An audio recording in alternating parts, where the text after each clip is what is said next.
Before you consider hiring a virtual assistant, make sure to watch this video. I wish that I had all this information and everything in this video before we started hiring our virtual assistants. I'm going to share with you today everything that I've learned along the way and the successes of hiring virtual assistants. So here we go. First, you're going to want to make sure that they actually have a reliable computer. To do that, you can actually have them show you through Zoom or something like that. Because they're going to be working from home, you want to make sure that it's a private workspace and their computer is fast enough, the computer actually works well. Make sure it has 5 MBS minimum as the computer speed, and they can actually, for better internet, they can actually pay more, usually about $50 a month, to get a faster speed. And depending on what they're going to be doing for you, if they're going to be doing video edits, you're going to definitely need to make sure that their computer can download and upload fast enough for you.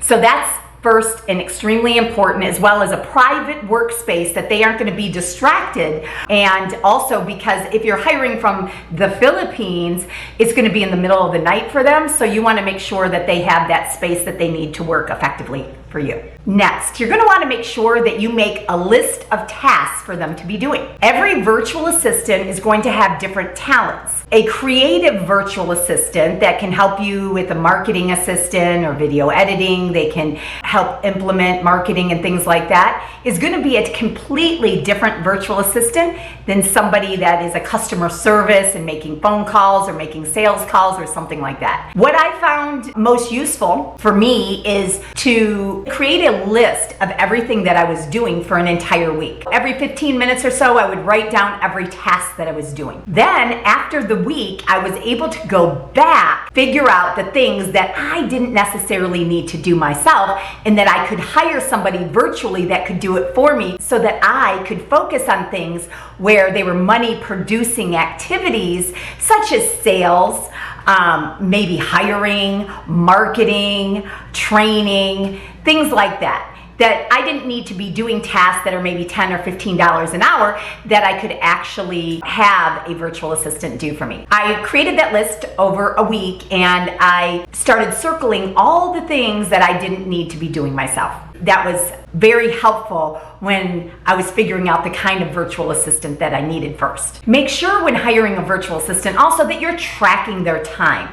There's a lot of different tools that you can use and apps that you can use to make sure that you are tracking their time, to make sure that they're working efficiently and effectively, and that you can verify their work. Some are free tools and some are actually paid tools, and here are a few that I recommend. Time Doctor is $6 a month for the basic plan, and we've used that multiple times and we find that quite effective. Hubstaff for a basic plan is $5. That's also another alternative. Harvest starts at $12 a month. It has a few more detailed features. You can check that one out. My Hours has a free version. Clockify also has a free version. Toogle has a free version as well. And TimeCamp for a basic version is about $4 a month. Those are some of the options that you have, and you can check them out. You can classify those. For example, P1 needs to be done as soon as they, like that day, as soon as they can. So within the next few hours. So that is like a 911 or P1 priority. A P2 needs to be done within the next 24 hours. So that's top priority right below your P1. A P3 within the week, and a P4 within the month. Make sure that you are putting priorities so they understand exactly what you need to be done first. And then you always want to have evergreen tasks for them, which if they're done with the tasks that you have, that they can always be working on. Those are going to be your evergreen tasks that you're going to put into a management system for them that they can always turn to when they have extra time to work on. You know, we've always hired from the Philippines, and we love the Philippines. We love the culture. They actually start English in first grade. So there's a lot of the things, and we've been to the Philippines a few times. So we only hire our virtual assistants from the Philippines, and Filipino virtual assistants, they are people pleasers. And I love that they, require, starting in the first grade, that they require that you take English. Most of them are college educated. So there are multiple things that I love about the Philippines. We only hire people that actually have worked remote before, because the hours are so different. So we are in Eastern Standard Time in the United States, and they are usually 12 hours to 13 hours ahead of us. So we found that when we actually hire people that haven't worked virtually before, that it's been a problem. That's something that we definitely require. We will pay more for the experienced virtual assistants. We do train them for 3 weeks, but we also want them to have previous experience in what we're doing, and we do look for college education as well. Our culture fits well, our company culture fits well within the Filipino culture, and give them a sample assignment. So an assignment that they would be doing, give them a sample. So for example, if they're going to be doing video edits for you, give them a video and have them edit it. See how they do. See their attention to detail. So if you're hiring a general administrative virtual assistant, what is their attention to detail? If you're hiring a customer service, role play with them. Give them a script. Even if they've never done the script before, usually somebody who has done either inside sales or customer service, they're going to be able to read a script well, and you can see their tonality, you can see their energy, and you can see how well they follow direction as well. So depending on what kind of virtual assistant it is, give them a task to see how well they do.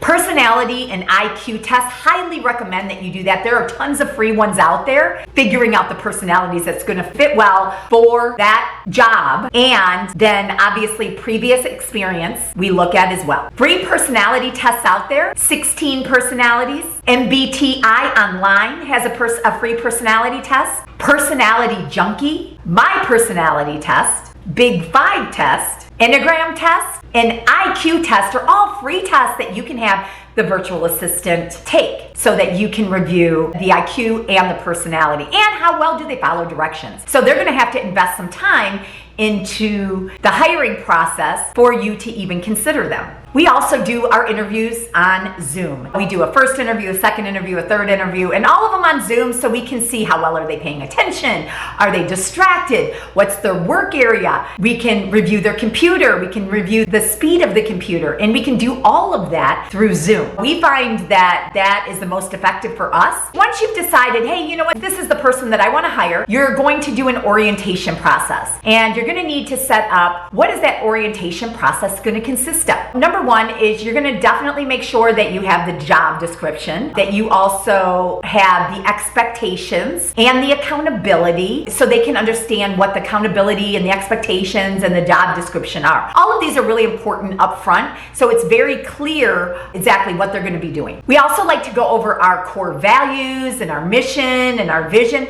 and making sure that they understand exactly what our core values are and that they're fitting and in line with our core values. Then we put together a training schedule so they know exactly what that consists of and what they need to be doing daily. Like I said, our training is 3 weeks. We go over how they're going to get paid. We're going to go over how we're going to track their time, how to access any technology that they need, give them a email account, collecting any key documents that we need from them, having them sign any contracts, checklists, the management process that we go through, the project management dashboard that you can use. We like Asana, but there's so many of them out there. Monday, Trello, Zoho, Smartsheet, so many more. If you don't have one, I definitely recommend that you figure out some type of project management dashboard that you're going to be working with them. And then you're going to define your KPIs. So your key process indicators, and making sure that they know exactly what the expectations are with those key process indicators. You're going to establish, the rules.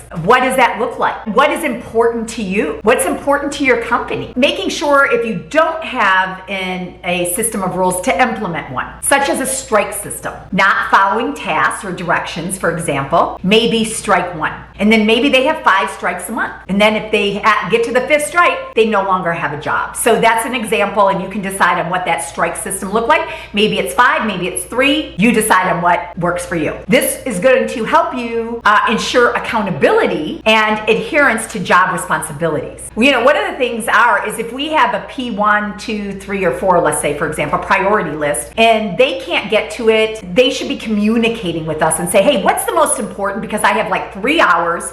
What's the most important to get done today? Can I do that tomorrow? Whatever the situation is, making sure that communication is there. And sometimes that's where I find between the virtual assistant and between the team leader or the owner of the company has issues, is the communication. We also require a start of the day and an end of the day report of exactly what they're going to do that day or plan on doing that day, and literally make them detail it down. So from 9 to 9:15 I did this, from 9:15 to 10 o'clock I did this, from 10 to 11 I did this, every single day. At the beginning we have, daily calls. You're gonna wanna have daily calls and go over and answer any questions that you need. And then after a month, you should be having at least a couple times a week, you should be having calls, accountability, have departmental calls to go over how they're doing, going over their, your project management system, answering questions, maybe additional training, whatever that looks like. We like to do weekly departmental meetings, and if you're the only one and this is your first hire, that's okay. It's just gonna be you and them. But as the company grows, having the departmental meetings are important for accountability, job responsibilities, what needs to be done, any questions, etc. Or any issues. This is the time that we handle our issues list, either client issues or whatever else needs to be handled.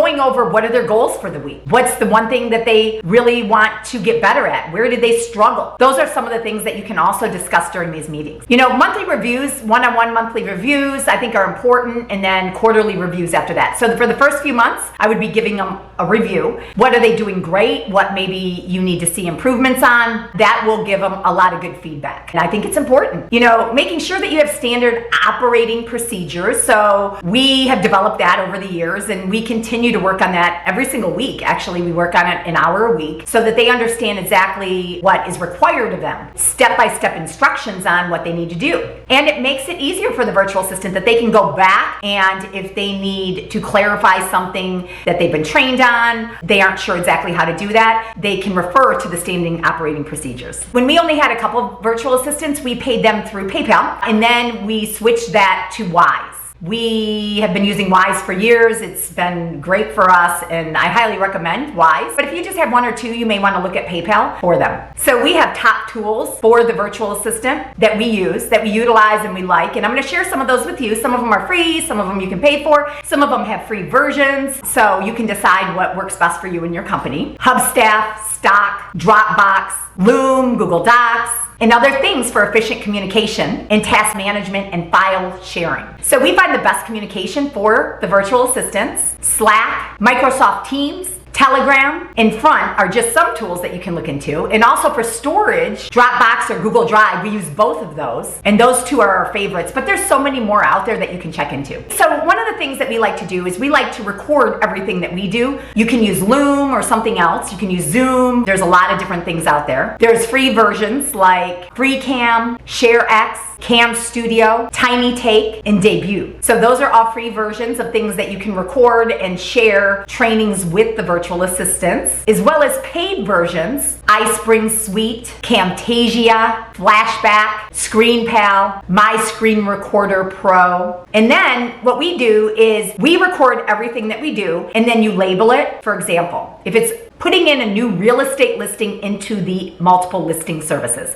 So I would just put inputting new listing into the MLS, and then I would put the date, today's date, and how long that training is. And then I'd put it into a file in Dropbox. So anything, for example, for a real estate agent that has to do with a new listing procedure that the virtual assistant can do, you can put that all into one file. And then when you update the procedures, then you can look at the dates that the last one was recorded and take them and delete them out of the file. That's the way that we like to record also. So we have the standard operating procedures and the training written out as well as recorded. And those are the things that we recommend when hiring a new virtual assistant. It's very important. I mean, we have found virtual assistants to run all of our businesses. If you do it the right way from the beginning to get it started, it can change your lives, especially as a solopreneur that, is overwhelmed and needs to free up some time and needs to do other things and wants to grow their business. This is the way that I recommend that you start looking at hiring virtual assistants and and the money.